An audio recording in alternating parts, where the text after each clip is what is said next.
Sahanau bhunattu sahaviryam karavavahai tejasvinapatitamastu ma vidvishavahai.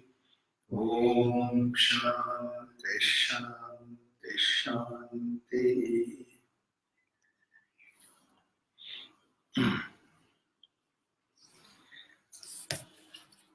When we say understanding bhakti from point of view of love, because love is there in our experience, and its ennobling, enriched state is what is called as bhakti. And love has that ability to rise above. It's like the way a seed has an ability to become a tree, plant, and then tree, and then bear fruits, and then several seeds. So it's like that, it's a progressive kind of a thing. It has its ability. The same way love has that capacity to grow up. Only we give a proper understanding, proper way that we deal with that. Otherwise it will go down. So whatever that is there in the mind level is supposed to be love, and it transcends beyond the mind. That is all basically that you feel that whatever that is supposed to be important to the mind and all those things just drop off. It's a characteristic of love itself. When I'm in love, otherwise that I'm very strict about certain things, and this I like, this I don't like. But the moment there is something which I love, it's okay. It doesn't matter so much. Once it so happened when I was in engineering college, in the North India, it used to be cold. Sun we would not see for 1 week or so. No sun, and then it is so cold. And one day sun came out. Because sun came out, we were in third year or something like that. Outside, beautiful lawn is there, and then we were sitting in the lawn. Something like about 15 students of us. And then suddenly we realized that the teacher has already come to the classroom. So now, so we went there. Yeah. So we wanted to, we went there, and then immediately the professor said, no, you can't come inside because we are late, this, that. So it just went on like that when everybody was. But then at the end of it, last, I saw him. And the moment he saw my face, immediately he changed his mind. He said, yeah, okay, today is the last warning. You can come inside. Why did he change? Because he used to like me very much. And then I was good in the class, everything. And it was only by accident that I was not there in that. So the whole rules and everything will set aside the moment that when you are in the state of love. That's what is the power of love itself. It makes that thing change. So it has the capacity, it has the power to see that it is like that. So that means to say it transcends the mind. But it has a capacity to degenerate also. What goes up can go down. And when the love degenerates, it becomes kama. And love ennobles, it becomes bhakti. So, love is at the mind level, and then the moment that it comes to the kama level, it comes to the body level. It is, Panchakosha, you take it, it's outside. When it goes to the consciousness level, that's what is the bliss level, and that's what, if you can hold on to that, or if you're established there, that's what is bhakti. So, love has an ability to raise to the bhakti. And normally, everybody says that this is a simple way of love rises to the level of bhakti. But then it also can be looked into at different stages, like how it has an ability to rise with the help of love. And in a practical sense, how do I look at it from the practical point of view? Way back when we started our Prashanti in the beginning, there used to be one bus in the morning to go to the Jigini, get down at Jigini, walk through the fields. And one bus in the evening, it will go there and then come back. So, and then that evening bus, because Friday we finished the work and then I used to work in the government and then finish the work, come little early, take bath and all that, and freshly get into the city bus stand. They were 10 minutes away from our house, and then got into the bus. And that fellow knows that I'm going to the ashram. So the conductor used to provide a nice, wonderful seat for me. And then I would sit down, and it's a rural bus. And naturally, rural bus, there are 60 seats, there are 80 passengers or 90 passengers crammed. So somebody comes and sits next to me. After having spent the whole day in the city market from a village, he will come and sit next to me. Now the problem starts, because just now I freshened up and then I like to be clean and this and that and all that, and that fellow comes having spent the whole day in the city market. What will happen to him? And he sits next to me. The moment he sits next to me, then I see that smell coming, and this and that is very coarse, and all that is there. Now I'm in trouble, and he is happy. I'm in misery. My misery goes on increasing. The more and more I look at him, this fellow is coarse, this fellow dress is so horrible, this fellow this is horrible, and the way he speaks, my God, that's another thing. So it adds up one after the other. And this is not one day. It is day after day after day, every weekend that I have to face this. So one day I started realizing that with all my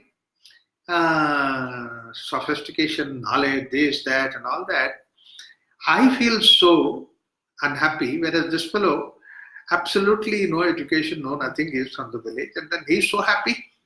So then what could be the reason for unhappiness? The bus is there, same bus we are traveling and same the journey we are making.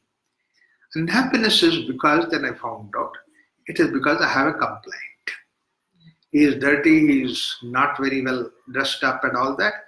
So the more and more that the complaints increase, the more and more unhappiness increases.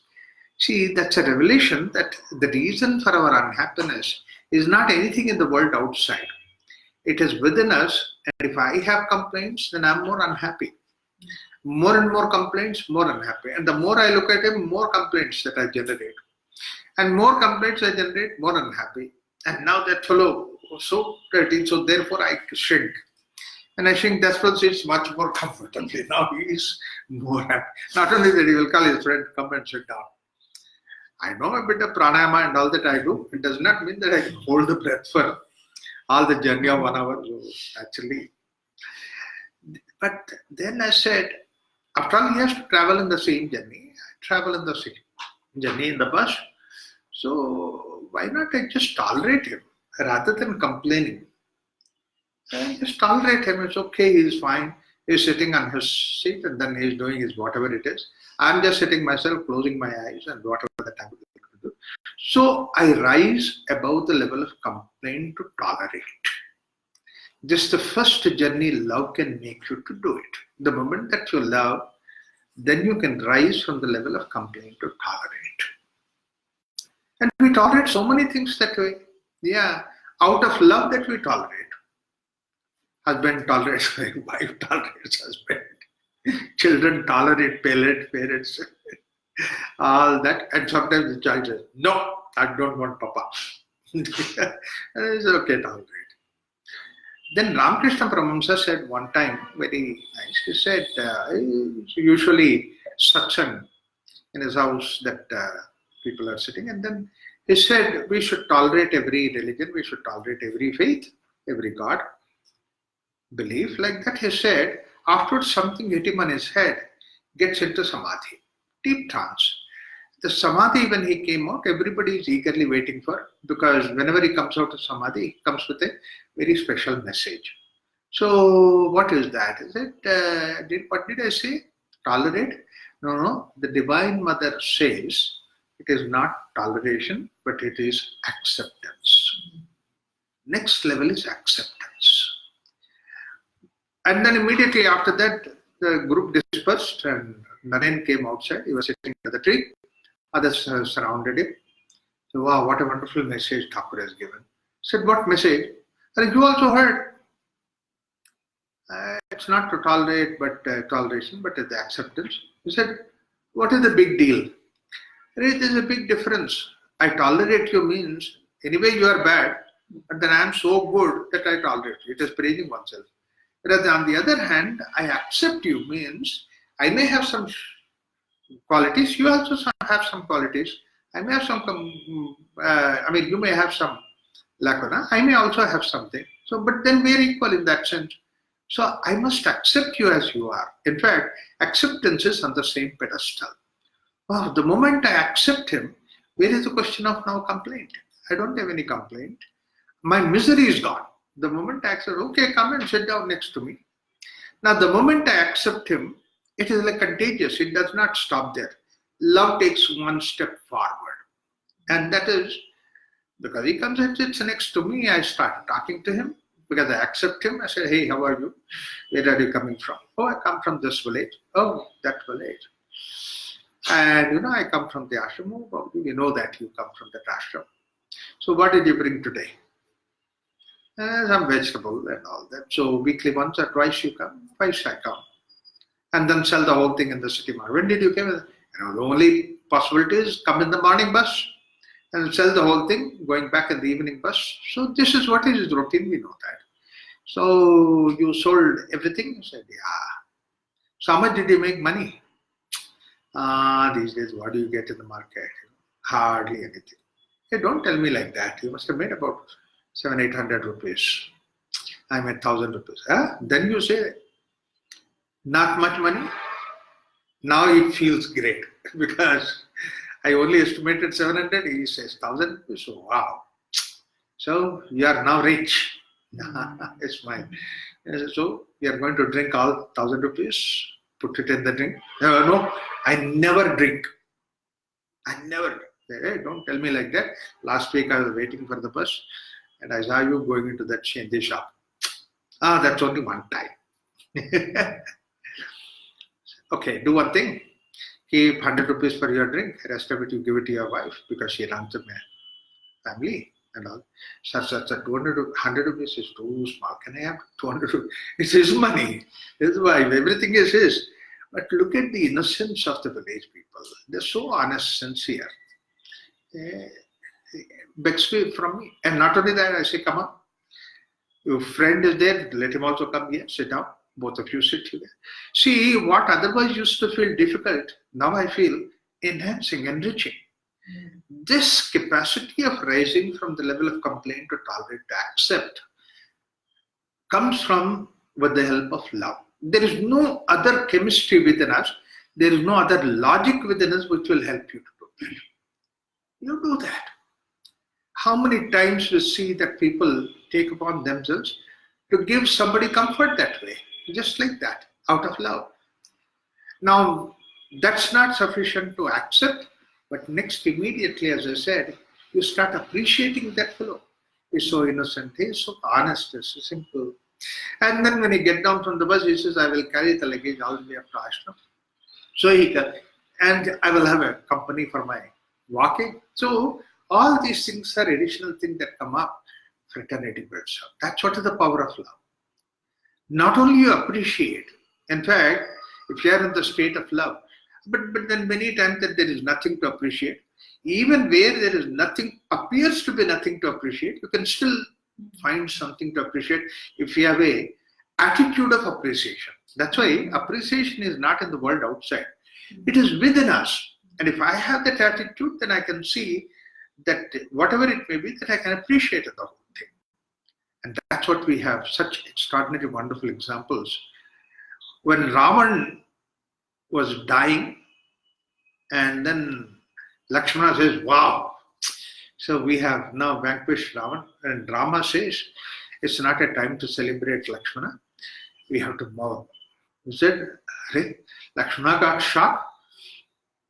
This fellow brought his wife for 1 year and then he's made you to go through all those things and suffer with the whole battle. And after that, you still say that he had to mourn his death. What do you mean by that? He thought like that. Rama replies, behind the evil Ravan, there is also a saint Ravan who is dying. So we have to mourn that saint Ravan.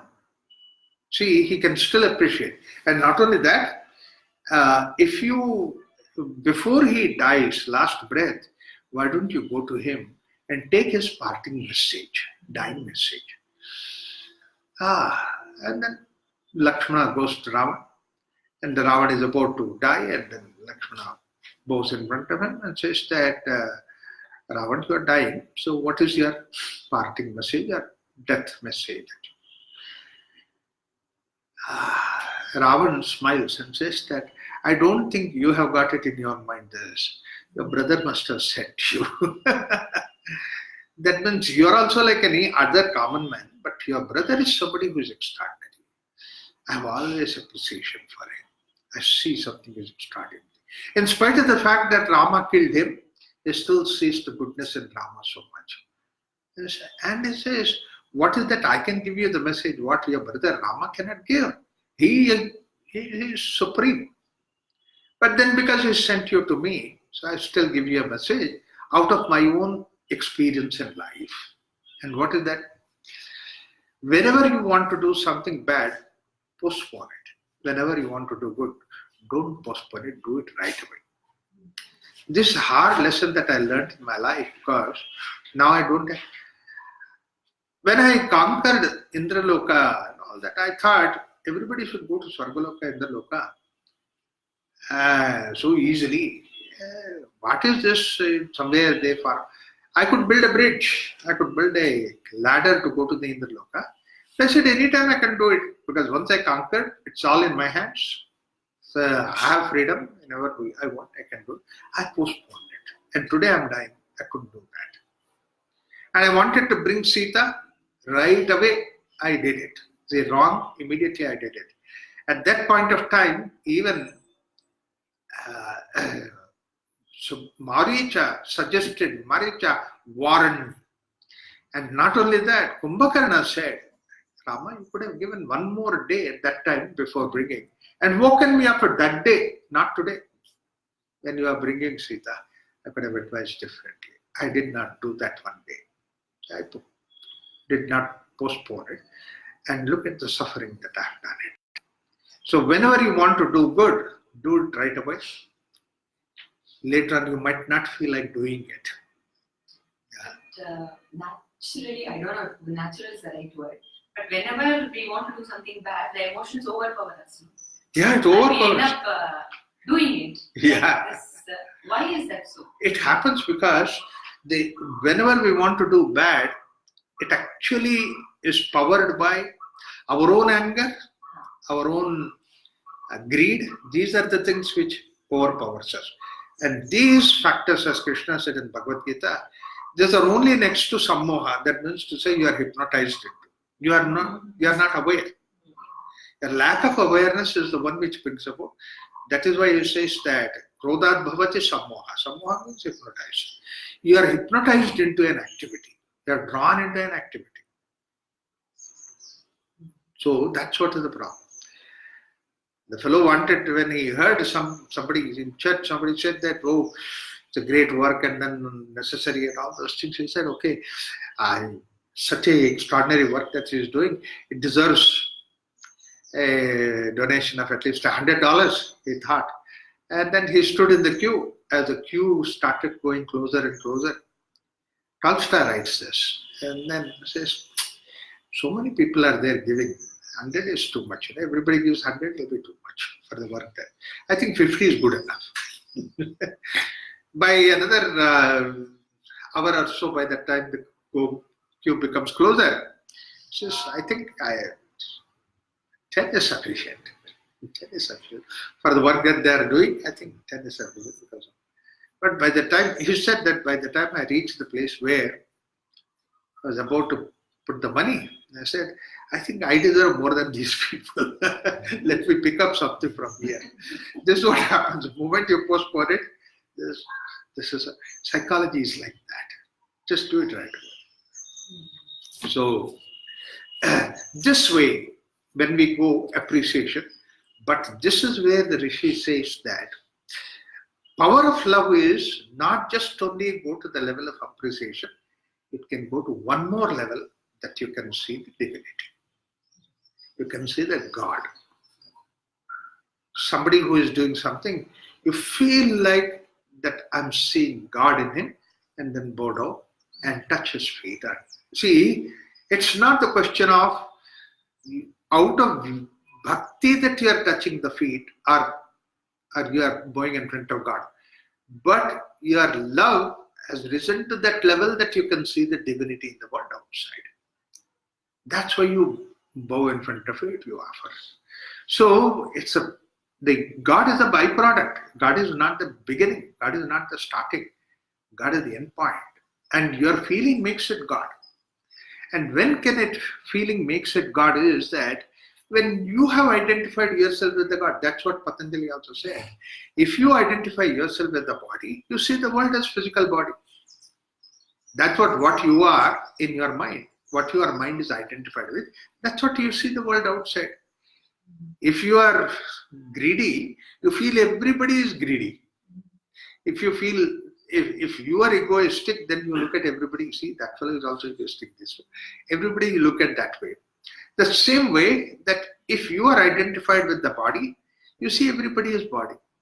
But the more and more that you go to deeper level, if you are, that's what a lot of people who are intellectuals, they look at everybody as an intellectual and they try to question and then engage in the intellectual activity. And Baba, you are intellectual, all right, but the other fellow is not interested in intellectualizing the whole thing. He's okay without that. But then you try to bother him because that you have identified with the intellect. The same way, if you identify yourself with the consciousness, then you look at the world as consciousness. And when individual consciousness is what is Jiva, and then you identify the consciousness everywhere, that's what is Brahman. That's what is Ishavasya.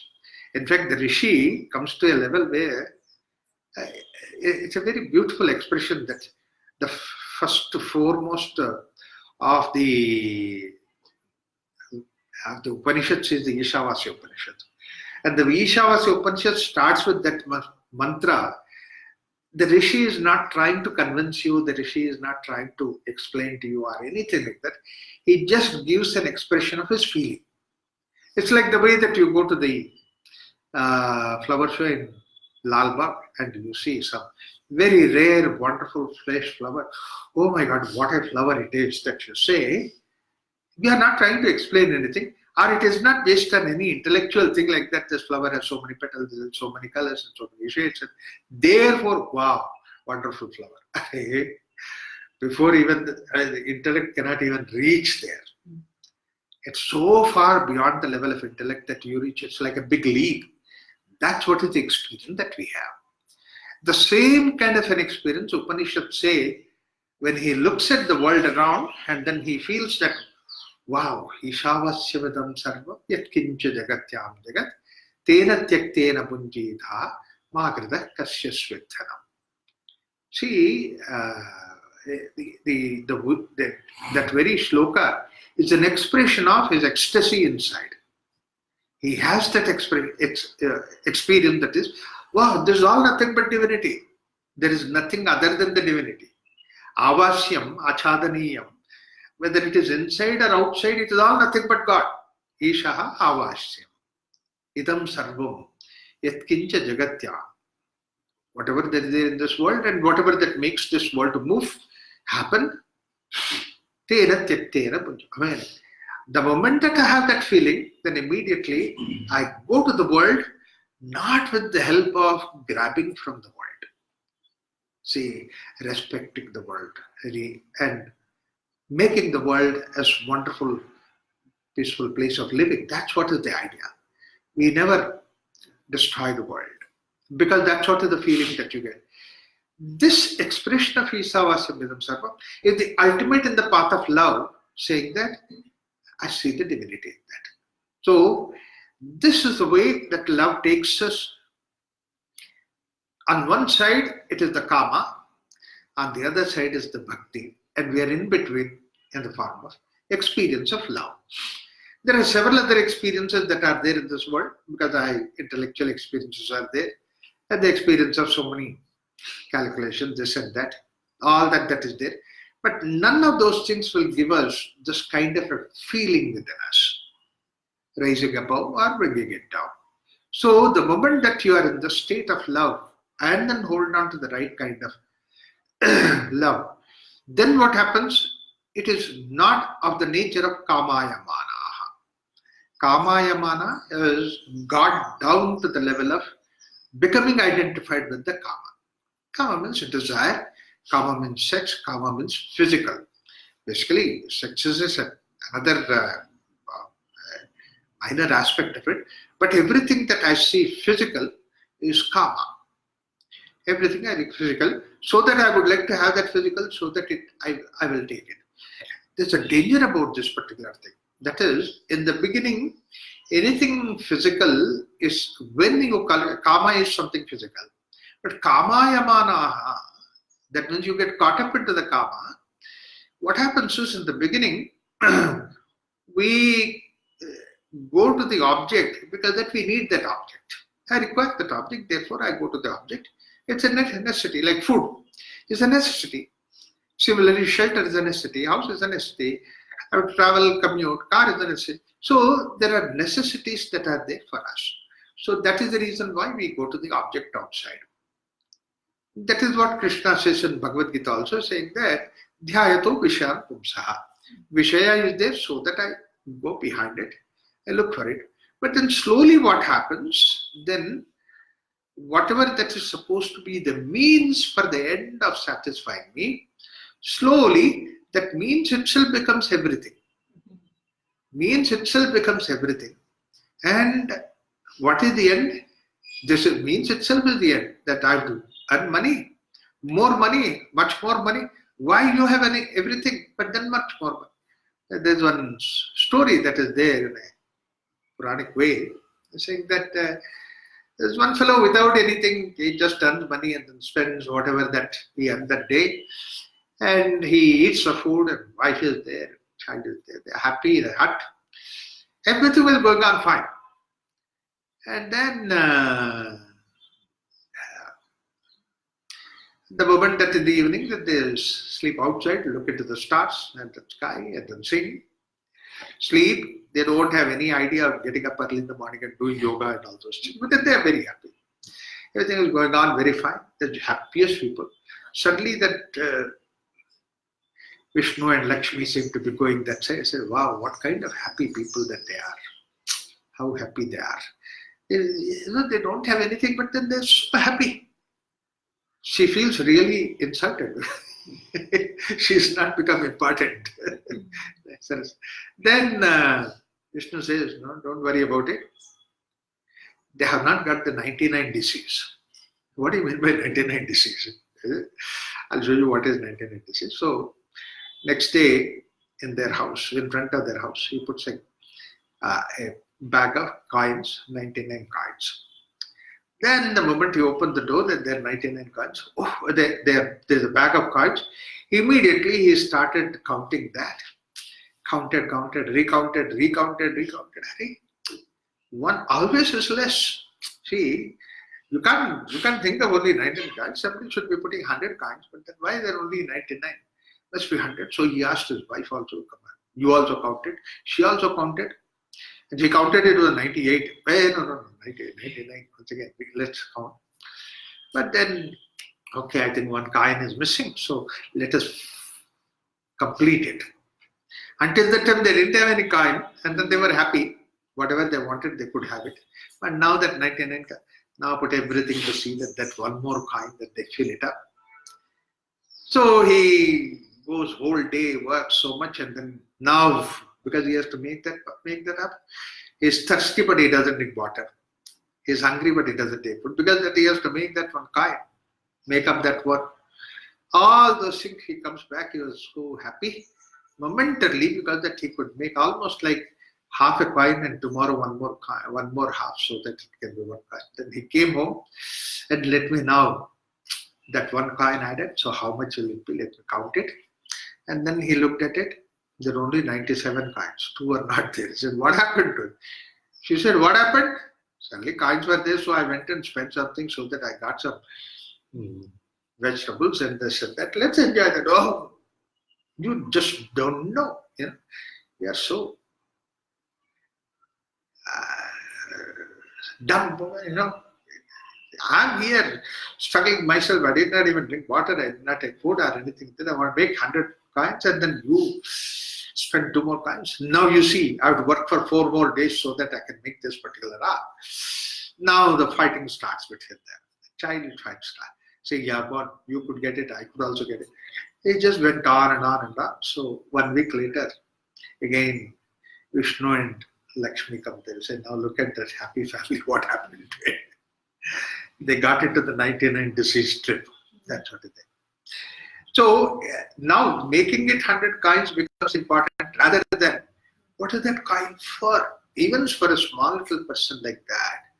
Look at big people, big money, big all those things. How much do you require? How many crores?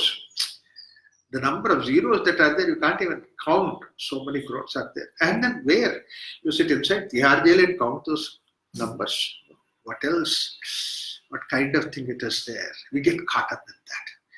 This is what is a kama is okay.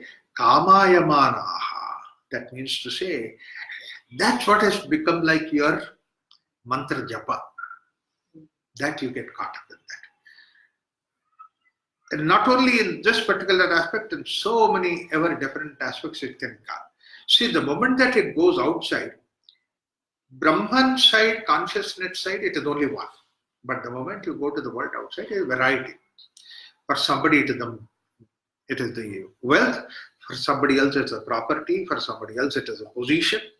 Look at the amount of struggle people do for the sake of attaining that position. And then you have to become, come what may, all those things. Look at what for? Because I have to go up on the ladder. Because why? You are caught up in that. It's not for any other purpose, but you get caught up in that. So this is what is kamaya manaha, nirodha rupatva. Na kamaya manaha. It doesn't get caught up in that kamaya manaha. Love, if you hold on to the love, it does not become kama. Sa na kamaya manaha. That experience of love, true experience of love, is something na kamaya mana. But then it is a love for money, love for this, love for that. These are all not love. Love for women, love for this. No, it's not like that, because basically what happens is, hold on to love, not the object. See, what we do is that, love for what? That means immediately we jump from love to the object. It's so easy to jump, because love is something which is abstract, whereas object is something which is seen. So immediately you jump onto that. A person, love is an abstract, the person you jump onto.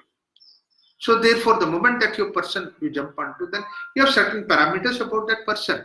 And then soon that you get rid of, you get used to that parameters. Now that person is not useful. Now want to go for another, So this happens. Why? Because that the object becomes important, not the love itself. Love, you hold on to it, nakamaya. It can never take you down to the kama level. Nirodha rupatvat. Nirodha, often people say that it is you give up, tyaga. It's not giving up tyaga. It's not running away from that. It's not rejecting the world. Because the moment that you take the position of rejecting the world, running away from that world, that means to say you have given some wrong connotation to the world outside. World is horrible and woman is bad. Kamini, Kanchan, that's what is bad. So that you have given all that kind of a thing, therefore that you don't touch it, you run away from that. Actually, the more and more that you run away from that, the more and more that became important for you. What you run away from becomes more important. Whereas, if you rise above that level, you mature enough beyond that level, then you don't have to run away. It is there, but it doesn't disturb you. Most of the tyagis, most of the yogis that we come across are the people who try to run away from the world outside. And they would like to have the dress which is supposed to be, I mean, every religion translated like that. Music is attractive, so run away from the music. So don't encourage music. That's what in Islam. The whole idea is to see that it should not be musical. The very ayatan that they shout on the mic system. Have you heard those voice and the way that they shout and all those things? Sometimes I wonder that I would learn at least to sing so beautifully, something like that. Ayatans. But then no, you are not supposed to sing because of music. You have to shun. The riches that you have to shun. The happiness that you have to shun. Finally, ultimately it comes, whatever that gives you happiness, you have to be running away from that. The religion has become a happiness joy killer. Everywhere it has become like that. Christianity made it like that because that basically that everybody is born out of sin. Finish.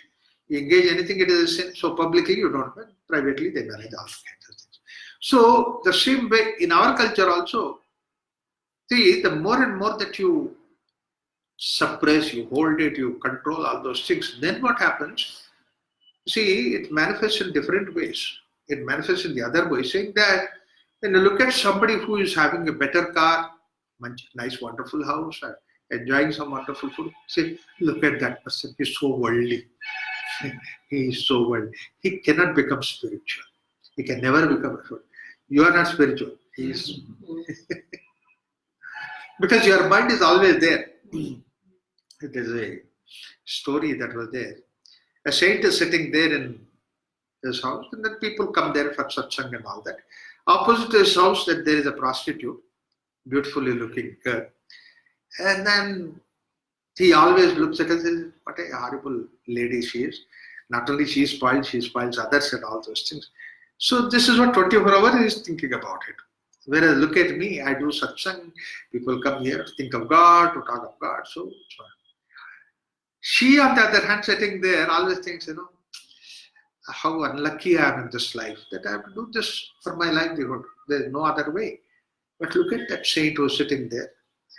And people come there to think of God. After a while, both of them die. And then the saint will go to the heaven. And then that fellow says, no, you have to go to the hell. And then he peeped into the heaven. He saw that lady sitting there. He said, Arey, I know that lady, and then she was supposed to prostitute. She is in the heaven, whereas I'm supposed to go to hell. What is this? I think there is somewhere. Here also some politics go on. Nothing like that. What you were thinking, what you are contemplating, that's what in your mind. So the moment that you say that you reject anything, and the moment that you say negative about anything, immediately that becomes like nirodha. Love itself people negate. Then there is the question of going on top of ennobling it, enriching it, or developing it into bhakti. And first accept love. People say, oh, I don't like all this love. I don't like my own family members, this and that. No, I don't want to follow anybody because I love God. God, first thing God will say that, come on, I don't love you, you go and get back. And you correct yourself, practice love here, then only you can come there. This world is the place where you can practice that divinity. There's nowhere else you can get the glimpse of that divinity excepting in this world. This world is a place like that. It can become like a temple. It can become, whole world becomes like a temple when you can see the divinity everywhere. So this nirodha rupatvat, there's one is nirodha as a practice. That means to say trying to hold it, trying to suppress it, all those things. There are so many other things that you can suppress. Like for example, bad habits are there. You can suppress it over a period of time. You can overcome. Somebody has a style of talking and that may not be right. Therefore, he consciously conquers over that. A conquering can be done only about the world outside. And it's at the interaction level. Like for example, I polish myself in the world outside. We need to do that. We need to develop ourselves in the world outside so that this training has to be done. But this training, all that is there, you see there's something bad, something good, so you go towards something good. but not at the spiritual level. The spiritual is to evolve from this itself. In this world itself, the proof of God is this world. There is no other proof. So if I have to see the divinity, that means I have to come from here only, not by rejecting it, but by involving in this with the help of. So this Nirodha is not something that we do, practice. Nirodha Rupatvat. You become that. This is what also Patanjali is so beautifully. In the beginning, ahimsa is the thing that we practice. But then later on, that means non-injury for somebody. But later on he says, that's not good enough. Ahimsayam pratisthayam. You have to be established yourself in ahimsa. Satya, we consciously try to do, practice. Yeah. In the beginning, that maybe it is necessary that I consciously don't tell a lie or adhere to the truth and all that. But after a while, it should become like your way being. Satya pratisthaya. This is what Nirodha Rupatvat. And Nirodhastu Lokaveda Vyapara Nyasa. Vyapara is an action, interaction so that you get karma, phalapeksha. These two things are there as a part of vyapara. We have activity and then phala is there. So yes, without the phala, we will not be doing it. That's what is loka vyapara. Loka vyapara, I do the things so that I get the phala, but not phala or what sake. If I say that, there is one condition that is there in this world is that I can't be parasite in the world. I can give something to the world, but I can't be taking from the world. Because that's what is the nature's law itself. Everything is this nature is giving something or the other. It is not taking from the nature. Like an earthworm stays in the earth, makes the earth fertile in that small life that it is living. A plant takes little water and then whatever sunlight. But look at the way it brings nice, wonderful flowers and then fragrance. It gives nice fruits, particularly if it is such a big tree like a mango tree or anything like that. You don't even have to put the manure and water on that. It just gives like that. The nature, everything is giving, and they don't take anything from the nature. They are not consumers. We are the only consumers. We take everything from the nature. Not only that, I have to be protected that I am consumer, established. Better than anybody else. Therefore, it is Consumer Protection Board. Against who? Against another human being. It is not against any dog or a cat or anything like that. It is against another human. What an unfortunate thing it is. So we can give. That's what is the idea that we need to do. Nirodhastu loka vyapara. So therefore, I do the vyapara in the world outside in such a way that I earn, rightfully I earn what I deserve, I take it, I use it, and the rest of it, I give it to the world outside. In fact, Sadhvi Ritambara said one thing very beautiful. When she came to Prashanti, I really liked her dialogue. He said, whatever that you have, and then you use it, you are a master of it. Whatever that you have, more than what you use it, you are a chowkidar for that. And God sent you as a master. God sent as himself. God is the master. So he sent you as a master and you became a chowkidar by yourself. There was one saint in the 1920s. His name is, I don't know whether you have heard his name, Ram Tirtha. He came from present Pakistan, Peshawar. He was a mathematics professor in the university. Then he heard Vivekananda and immediately jumped to become sannyasi. A great sannyasi he was, extraordinary. He didn't have any possessions or anything like that. So he always used to call himself as Ram Badshah.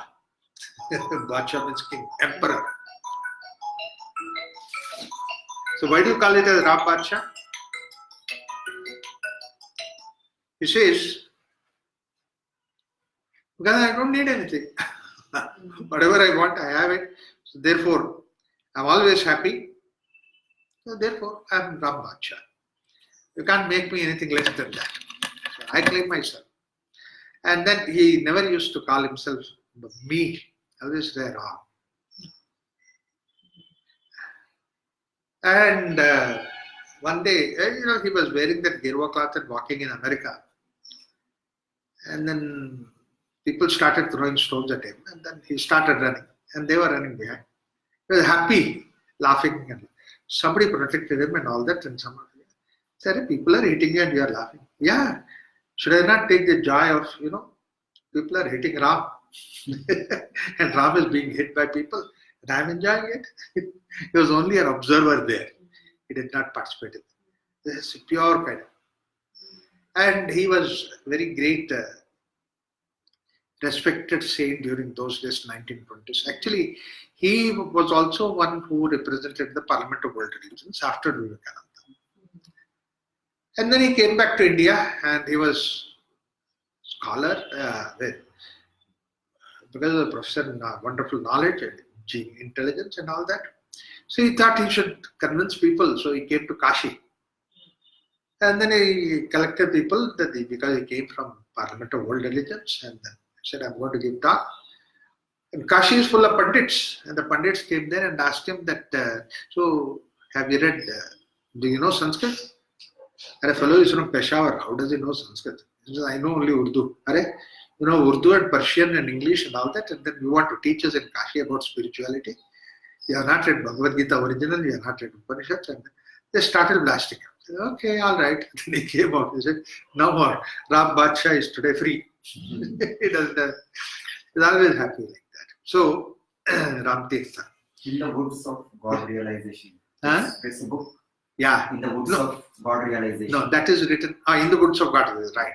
Series of books of God. In the Woods of God. His talks were given that.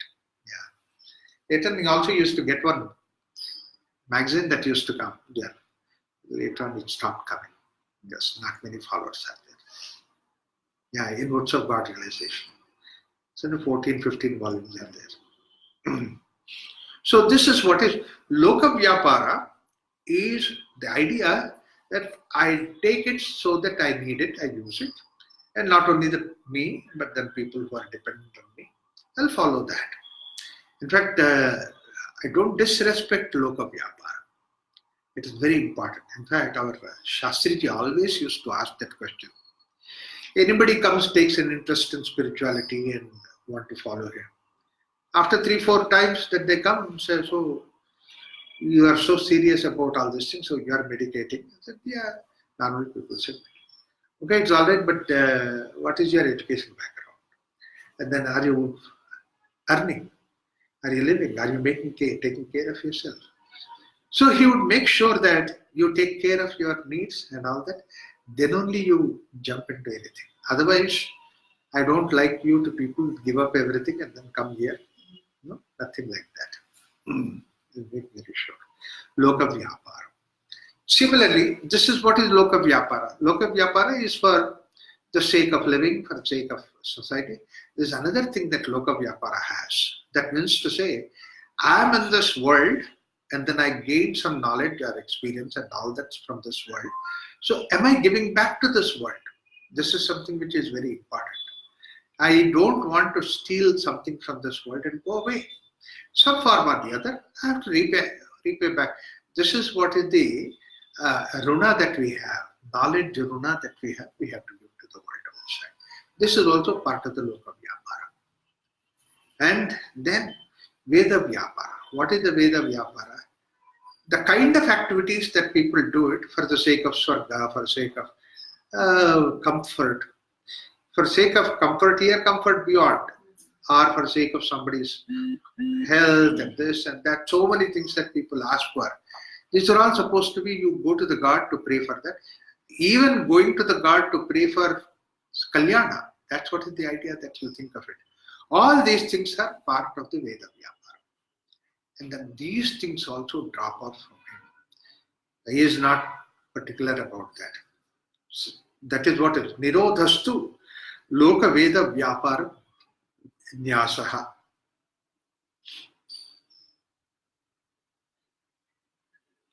Nyasaha Bhavati.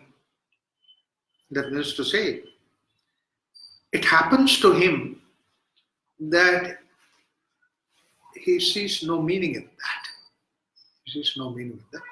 His minimum, whatever that is requirement, he has that. Beyond that, in fact, Shastriji, he originally Vedantic ideas, he was thinking like that, and then he got that idea that anybody 20, 21, 22 years is supposed to be earning member.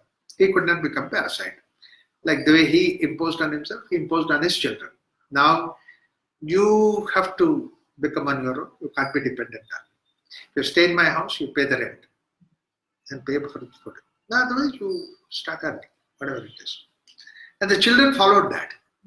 And then now, the house is running. It's not big money.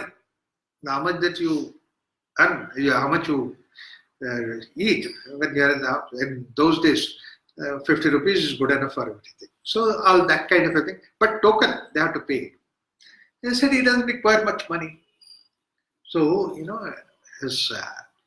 he taught this philosophy to the people, Vijay College, all the professors. Wonderful idea, everything is good. He said, okay, therefore, if I'm continuing to be holding this position of a professor or a principal, I'll be earning so much money, which I don't need it. And then in the process that I'm holding some youngster, his opportunity to earn. And if I want to give to the society, I can give so many other ways, because I have to give to the society, because Vedanta is the way that I can give to the society. He was an extraordinary knowledge about Yoga Vasishtha. So I'll give Yoga Vasishtha lectures and all those things.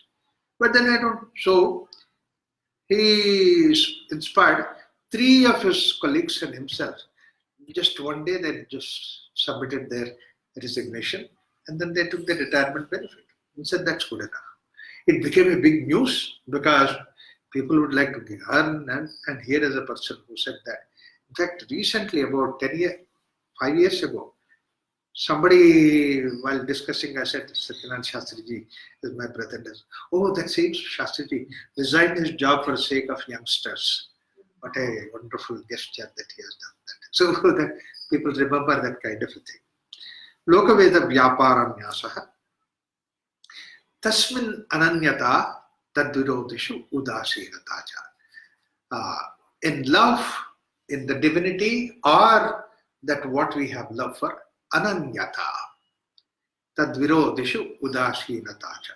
See, all these sutras, it's like that. At an ordinary level, at the simple human level, love, to the divine level, at the bhakti. It's the same thing. The rule is not different. The rule is the same thing. Ananyata, anyatva, not being there. See, it is equivalent to the Vedanta idea of Advaita. But Vedantic idea of Advaita is no duality, is the way that you say. And in order to prove that there is no duality, you have to go logically explaining that everything is coming from that same consciousness. Consciousness can take this shape, that shape, this and that. So it's an intellectual exercise. And therefore, that you and me, we are not different. We are one and the same thing. Yeah, but you could convince me, you could tell me idea, but in what way is it useful for me? It's not in the practical purposes, it's not in the real way. When the transaction comes that you are you and me, I am I, and the transaction comes, Dvaita exists. Your tastes are different, my tastes are different. Your likings are different, my likings are different. So therefore, basically, Advaita philosophy is good for the intellectual exercise, but not good for the do you feel it? Advaita Sati is the feel it. In fact, the same material way, the food that you take and the same energy that is there, whatever it is, becomes the bone, becomes the this, becomes that and all that. And everybody is nothing but, this is what our scriptures, so many people said that, after all, what are you? The body is nothing but skeleton, this, that and God. With all those things that are there, a surgeon, when he is on the surgery table, he might look at all those things as a way, and then he does that. But after finishing the surgery, he is waiting to go back to his wife or the child and take the child in her lap. And at that time, he doesn't have the idea, oh, this child is nothing but few bones here and there. No, that does not come into the picture at all. So, an intellectual thing is something which cannot be experiential. So Advaita is something which is intellectual, and Advaita is not really helping us to be one thing or the other. But then we have similar kind of an experience at so many different ways. This is Anyatva not being there. You are not different from me. See, Advaita is from the level of one to become many, whereas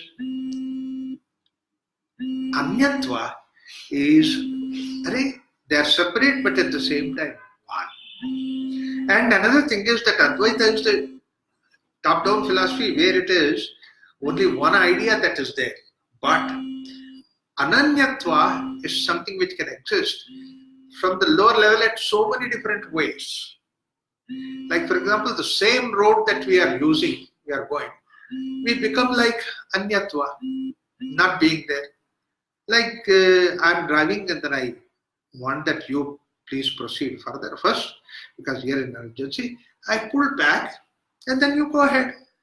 I said, hey, your comfort is my comfort, you're going ahead. See why? It is Anyatva, not being there. Similarly, somebody comes and make an announcement saying that somebody's car is coming in. Whose car? It's our car. I mean, not that it is my car, but there's Anyatva not being there. It's a very simple, common thing, and it doesn't require a very big exercise also. It's an ordinary level that it can exist. In fact, it exists much more easily at an ordinary level than sophisticated level. Intellectual level, it might not exist. And highly, what is that? Sophisticated word, but then civilized word. Oh, that does not exist. Like I was going by a local train in London, and then somebody sitting next in front of me with a nice, wonderful dress, sweet and tie, this and that, and he was looking at the London newspaper, daily newspaper, and then kept it finished and then kept it there. And then there's still so much of journey to make. I said, can I look at the newspaper? No. Wow. And literally, after 2 stations, he just got up and then put that newspaper in the dustbin. Wow. Separation. Whereas look at the Anyatva not being there in the normal course of time in our life. Totally stranger who is there in the railway station, in the train compartment. You are eating something, immediately take out and give it to him. Why don't you have it? It becomes yours. It does not mean that something really radically changed something inside. No, it's a normal, common thing. Particularly this culture, you can see, Nanyatva is so common, so easy. And what is that brings about that Anyatva not being there? It is that love aspect of it. The emotional aspect called love. So, Tasmin Ananyata, Anyata not being there, Tasmin. In love, there's no Anyatva not being there. That's what is the idea. And it applies at ordinary simple level and at the highest level. Between me and God, there's no difference at all. And that is out of love. Okay? When can it be possible? Is when you bring the God to the human level. God for us is not somebody sitting in the sky. God is somebody with us, sitting next to us. That's what, Kanakadasa, the story where he says that, what is the difference between the earth and the heaven? Everybody is trying to calculate.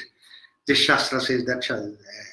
But so far, even if you whisper, he will hear.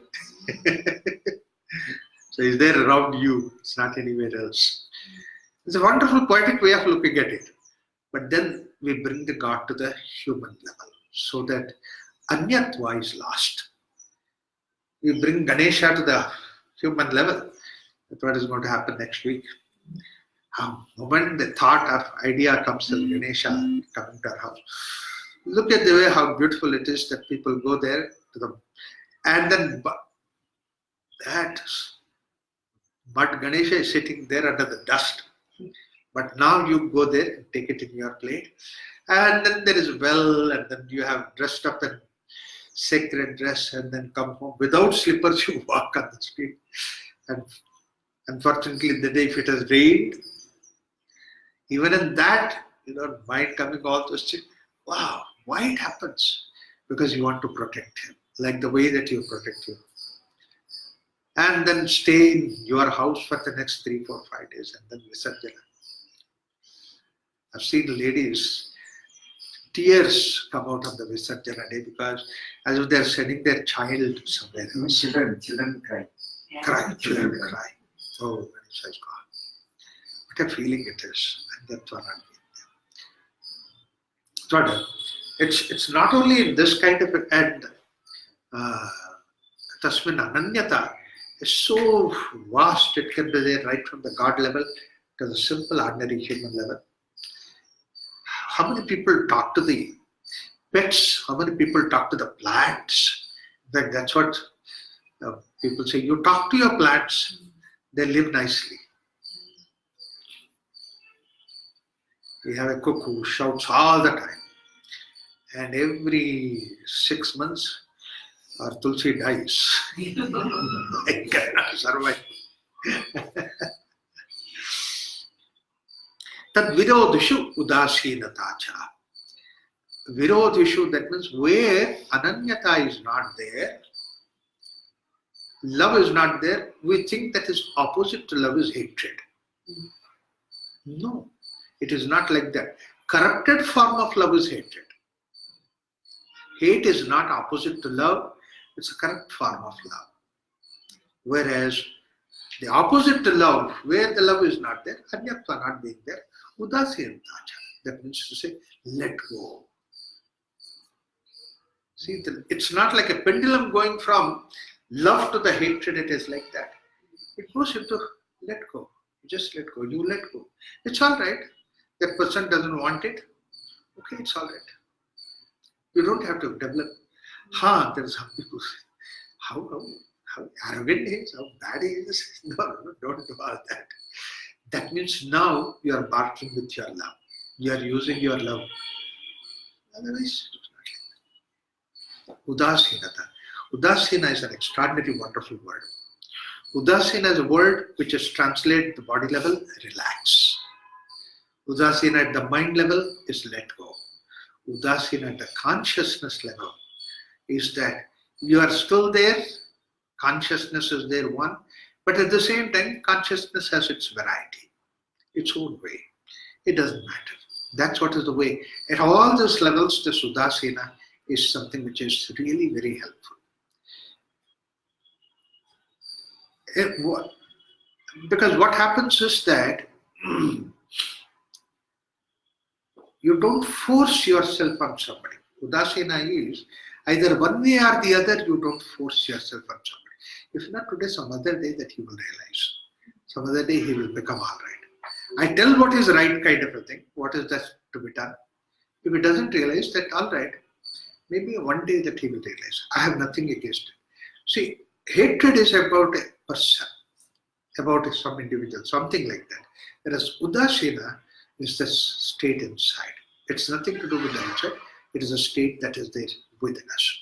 Tad virodhishu udasinatacha. So Udasina also, only when there is acceptance this comes. Only? Right? Only when there is acceptance, Ah, we can practice when you have an Udasina. acceptance, that's very good. When you have only acceptance, then only Udasina comes. Yeah, When there is tolerance, again right. may come. But sometimes in the normal parlance, Udasina is referred to as a Yeah. irresponsible state. Indifference. Indifferent, irresponsible. Yeah, irresponsible. Normal usage. It is expressed that way. But actually, if you look at the children, if you closely watch, because that I do these days with my granddaughter, that's an advantage. She looks to be ignoring me. Udasin. No, she has some priority. It doesn't even enter into her head what I said. So she doesn't ignore me at all. It's Udasina is not that, she's not paying attention and all. I said, yeah, okay. something else is more important. Okay, let me look into it. Then I see that she has some different idea, different ways that she wants to do it at her own level. I think every grandfather does that. That's why they say that the children like their grandparents more than the parents. They're closer to grand. Yeah. And similarly, like that, if you take care of even somebody who is around you, instead of right away jumping into the hatred, if you take the stand of Udasina, then probably you will understand them much better. Because that person may be perceiving something different from what I'm perceiving. So therefore that his stand or her stand may be like that. So I might see something, some wisdom in that other person. Therefore don't jump into any conclusion. That's what is Udasina. Don't jump into any conclusion. You right away jump into the, no, this is not the way, that is true. No, you might be saying something more important. So let me listen to it. Brighter idea, good idea. But then your ego gets hurt.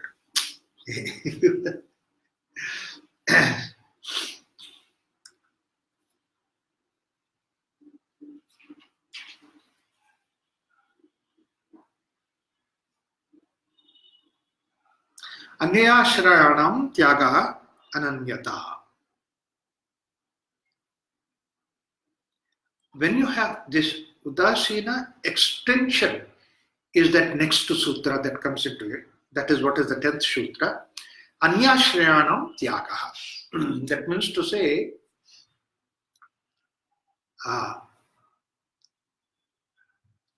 I'm not going in, I give up this so that I go for something else. I reject this so that I go for something else. No, that's not the idea. It's not like I pray for this God and after a while, no, I could not get this God, so let me shift to another God because so many people are doing that these days particularly. Suddenly, Siriri Sai Baba has become so popular, so let me go behind him rather than Anyashraya. So, Anyataha Ashraya. That means to say, the idea is, the whole thing is that each one of us, we have our own perception of the world, our own psychology, our own way of looking at this. In fact, it's so unique for us that what I see is the same that nobody else sees, however close the person may be. So what I have grown up is with what I perceive. From that I have grown up. All that I need to do is to see that whether there is anything that is corrupting this aspect of it, my desire, my wanting, my karma, or kamayamana, these are the things which are corrupting that. If I look at that, then there is no question of anyashraya. Anyatva ashraya does not require live this and then go somewhere else, go somewhere else. It does not happen. It's all right, Udasina. Particularly this happens when people take somebody as guru. They get caught up with that guru. And suddenly one day they find out that guru is nonsense. Oh, they get into depression, they get into all that. And then they hold on to another person. See, that means you are constantly want to have somebody as the other as a parasite. It's not like you make your journey. Ashraya means basically that you are taking somebody's support for your journey. No, your journey is your journey. Your bhakti is your bhakti. Your attachment is your perception is your. In that perception you have to go. That's why the spiritual journey is so unique with each one of us. It's not like the way that same kind of a journey for two persons. The guru may be the same. The paths they follow may be the same. But the journey is absolutely unique. It's not like a beaten track. It's totally, you have to find your own individual journey that you make. So that's what is the beauty of it. It's not like the way that already laid down pavement. It's not walking at the pavement. It's somebody else's. It's somebody by his own idea, this thing. That's what is the way. In fact, that's very important in the sense that in Bhagavad Gita, Krishna never said to Arjuna, you do this way, this way, this way. He never. dictated. If you would have dictated, Bhagavad Gita would have been completed by 2 chapters. First chapter he gave the ideas, second chapter he dictated, finished. Now you do your job. But then he wanted Arjuna to evolve into that, to taking his own decision. That's why 700 shlokas are spent. Because it's your own unique journey that you do it, so that Lokavedeshu tadanukula charanam tad vilotishu udasinatacha. Now your involvement in the Loka and also Vedeshu, Loka activity and Veda activity, that's the spiritual activities. Tad Anukula Charanam. All these things still try to contribute towards your goal towards spirituality, bhakti. Or in other words, that it develops the ananyata. It is trying towards developing that ananyata. It proceeds in that direction. Again, any activity that's there, tadvirodhishu, udasinatacha. Again here, his second time he talks about it. First time, he says, tasmin ananyata tadvirodhishu udasinatacha. That means, basically, in your psychology, there is no question of separate. The second thing is, in the activity, there is no separate. In the attitude, there is nothing like different. In the activity, there is nothing like different. Tadanyata, tadvirodhishu, tasmin tadanyata, tadvirodhishu, udasinatacha. Any activity that I do, which try to create an anyatva bhava, the activity that you do it, not only in your mind, but even in the other's mind, that you try to create that kind of a thing. Then that also that you try to leave it alive, leave it aside, and then come out. You see, a lot of times the argument, people involvement into the logical argument is to prove their point to convince them. Logically, you can never convince somebody. You can only suppress somebody. You never convince somebody. Don't get into that kind of a activity at all. You don't have to do that. So,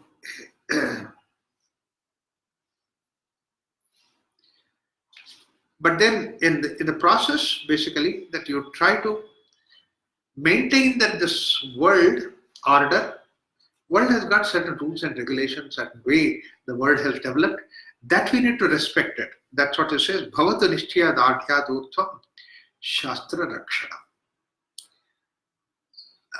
Many times what happens is that somebody who has become spiritual, somebody who is like that.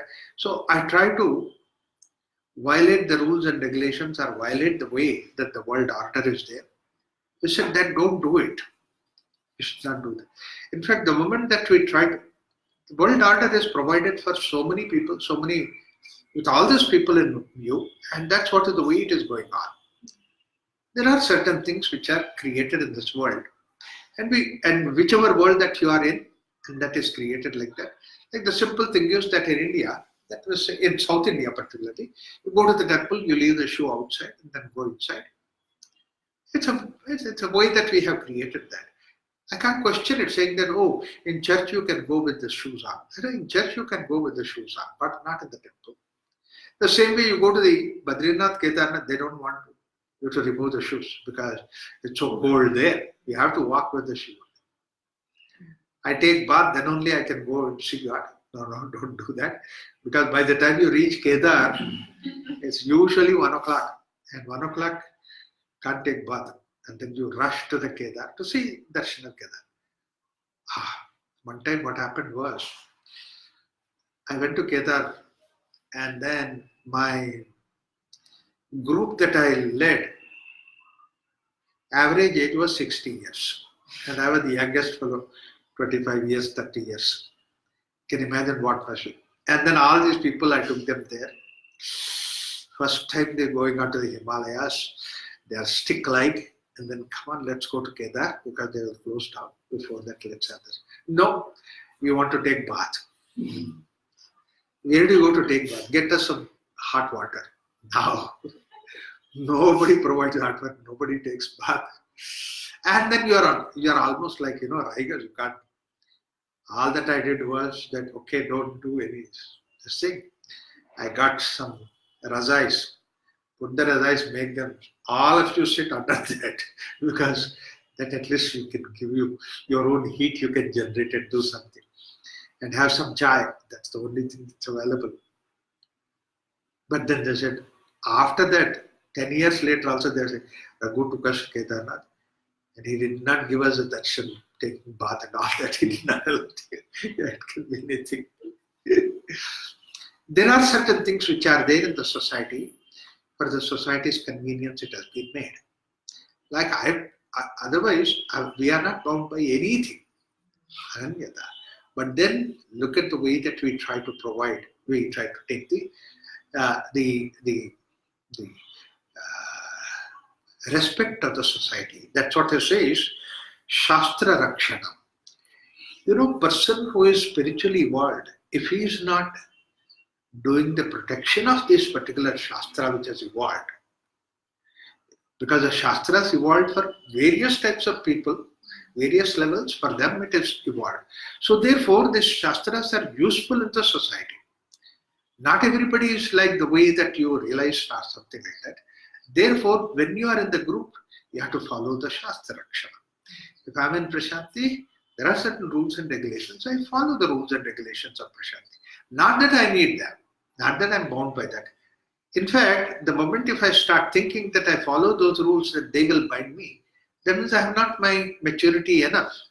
If I have that maturity enough, I still follow it, but I am not bound by that. This is what is the idea.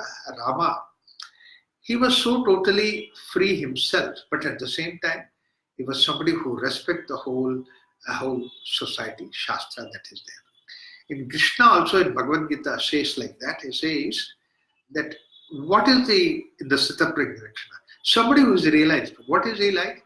Yasman udvajate lokaha, lokan udvajate jayaha. Harsha amarsha bhayo udvegaihi muktoyaha. He is not disturbed by the world outside, not the world disturbs him. In fact, in whatever way that you are behaving, your own dressing, your own way of your life, it can disturb others if you do not want to maintain. You have to amalgamate with yourself in the society outside. If you do not amalgamate with the society in the world outside, but poor few people that they did not have any experience of anything like that, how can you expect them to get amalgamated with you? So therefore, Asman udvajate lokaha.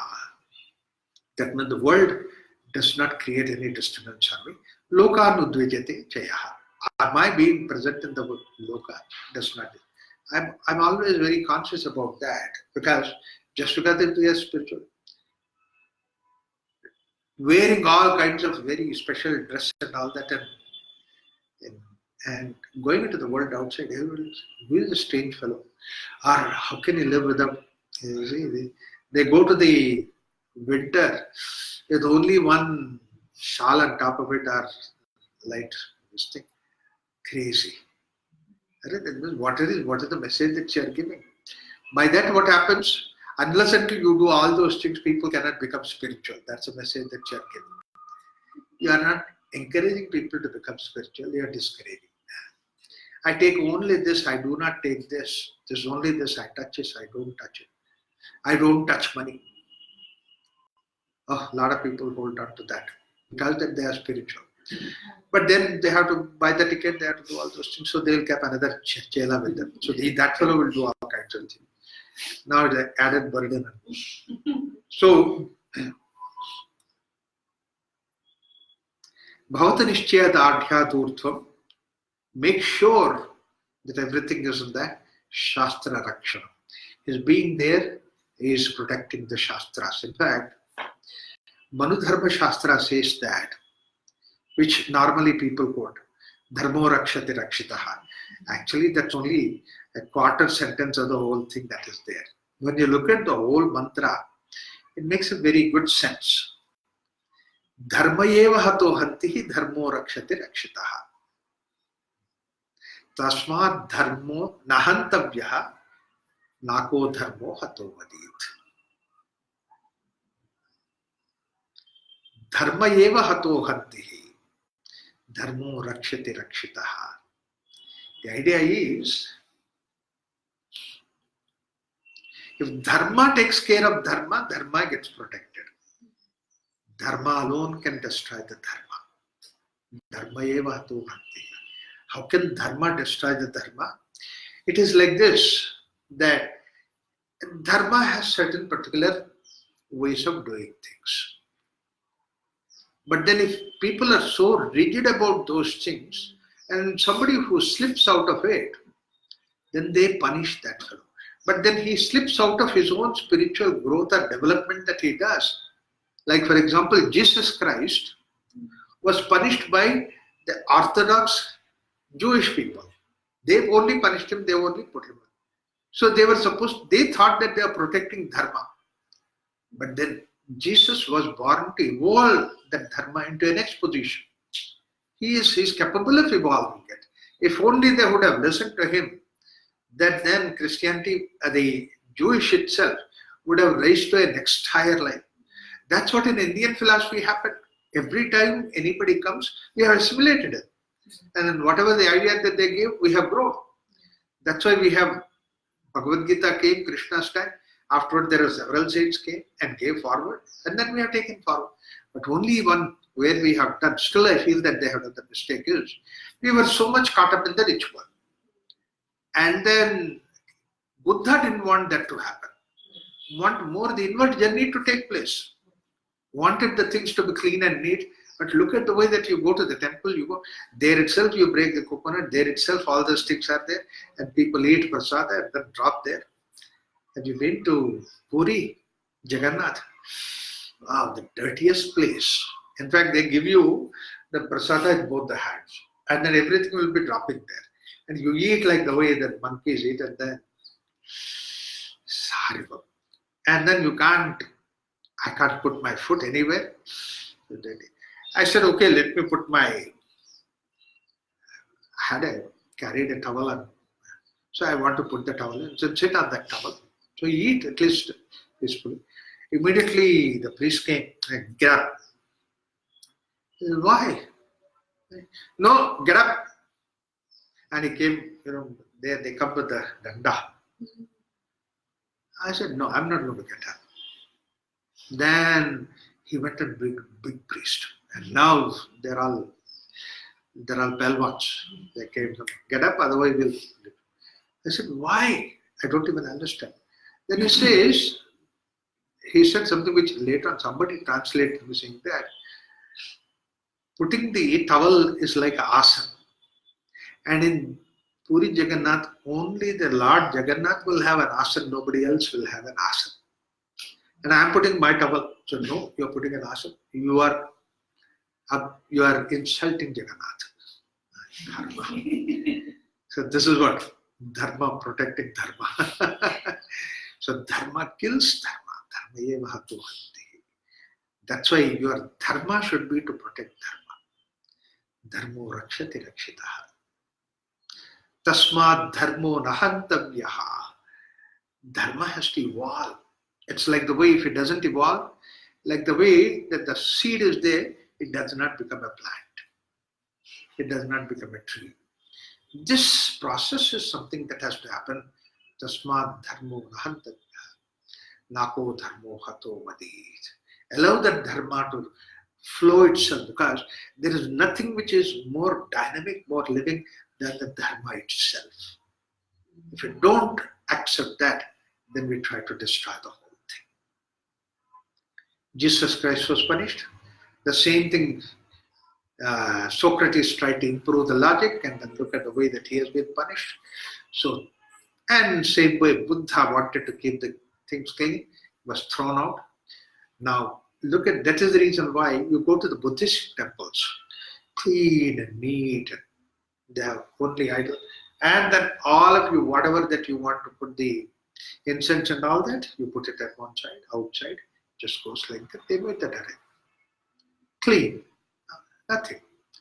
Look at our temples. After seeing that 200 years, 150 years that we have seen that, we should have changed it. 1,000 years. We have not. We still hold on to our own thing. sometimes I feel fossilized. And particularly our practices, we need to come out of it. It's puja takes place on our marriage or whatever it is, and then there are something like 400 or 500 audience that is there, and everybody is given akshta. At the end of it, you drop the I got from here, they shoot everywhere.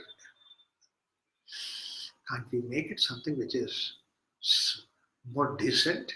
When do we make it? That's what is the question. So, anyatha patitya shankaya. That means say, patana. If you have become rigid, that's what is the failure. The failure is that you are becoming rigid. A plant which is rigid will break when the wind comes, whereas the plant which does not have that, it easily flows.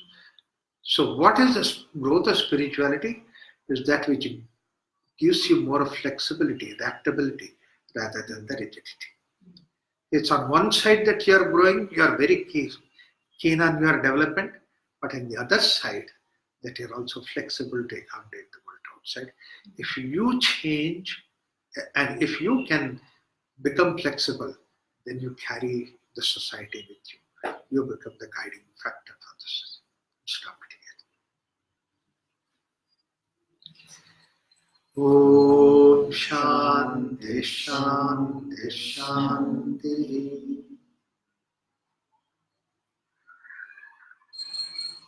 Question. This. Last time you had some questions. Yeah. Maybe tomorrow you can. Oh, tomorrow. That. Yeah. But I have a question now. Yeah. So this Parama Prema Swarupa. Yeah. That is nothing but bhakti. Yeah. That's Love, the thing. ennobled. I have not yet got to what is ennobling. What makes that enrichment of the love to be bhakti? But it is the same as love only. As I said that love is like 100 candle bulb. Bhakti is like 1,000 candle bulb. It's all the same. But what is that which enriches and ennobles that? That's what I will.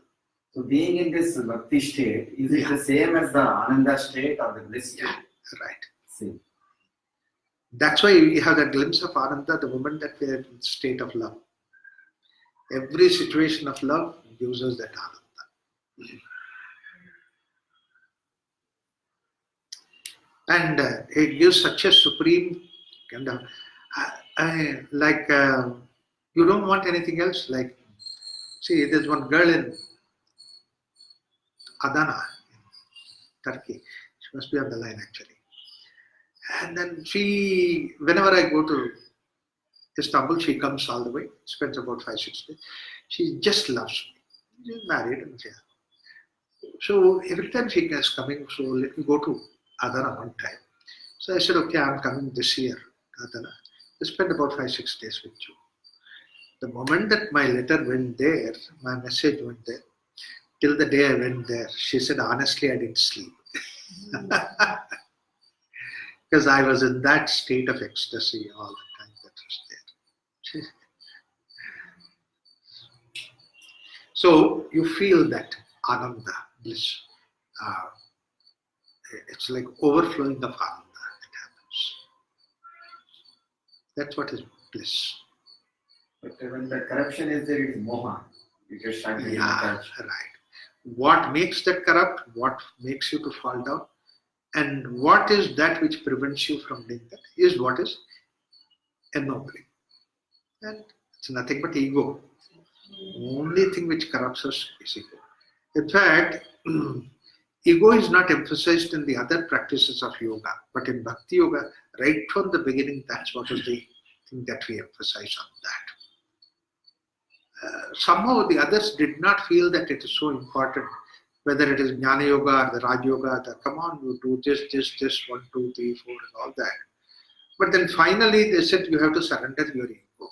It comes as a small little suggestion at the end of it.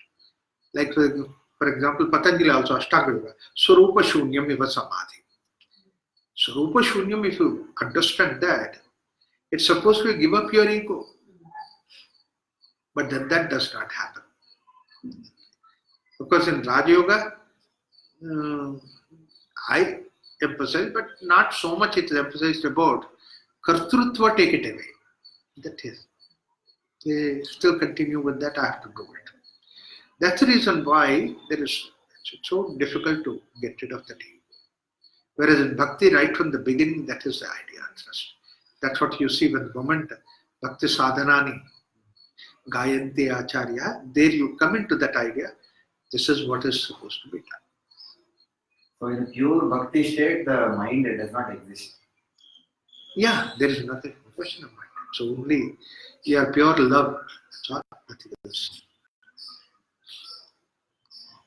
Our mind exists only for the purpose of some activity. Other than that, mind is not a binding on. It's not bound. Yeah. There you take it easy.